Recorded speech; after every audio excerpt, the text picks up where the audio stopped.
নমস্কাৰ বন্ধু বান্ধৱীসকল, আপোনালোকৰ মাজত আজি বহুত দিনৰ পিছত এটা ভিডিঅ' লৈ আহিছোঁ ADRE এক্সামৰ কাৰণে। আৰু ভিডিঅ'টো ভালদৰে চাই যাব।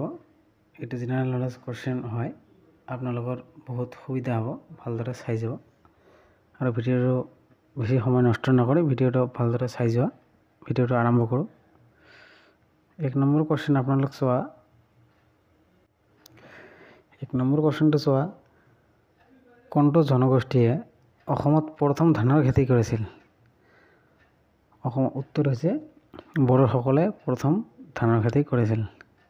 2 নম্বৰ কোৱেশ্চনটো চোৱা, পৃথিৱীৰ ক্ষুদ্ৰতম নদী দ্বীপটোৰ নাম কি?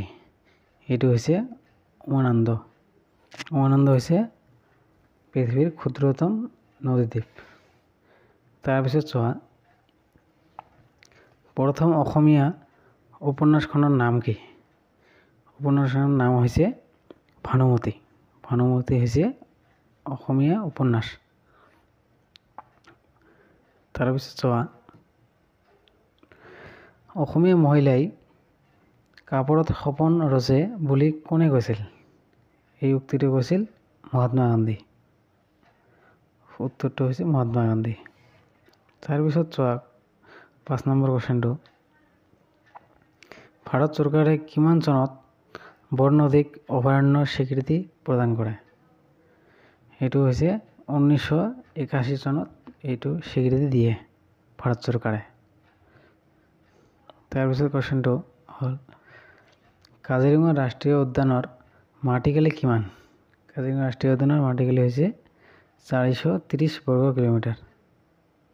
এইটো হৈছে মাটিকালি। তাৰপিছত কোৱেশ্চনটো চোৱা, উত্তৰ পূৰ্বাঞ্চলৰ দুৱাৰমুখ স্বৰূপ বুলি কোনখন চহৰক জনা যায়? এইখন হৈছে গুৱাহাটী হৈছে উত্তৰ পূবৰ দুৱাৰমুখ।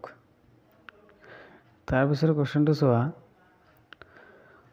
অসম সাহিত্য সভাৰ প্ৰথম সম্পাদক কোন আছিল?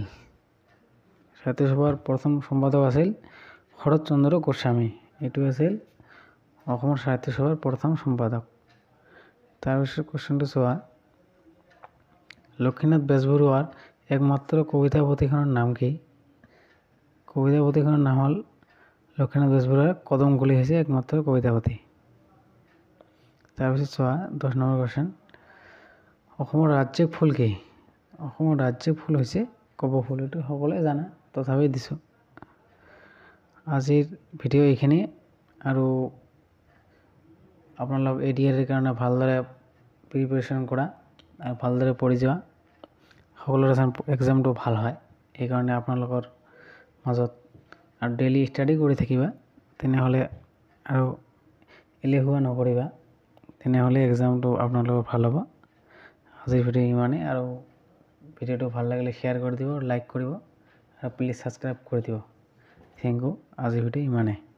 Thank U.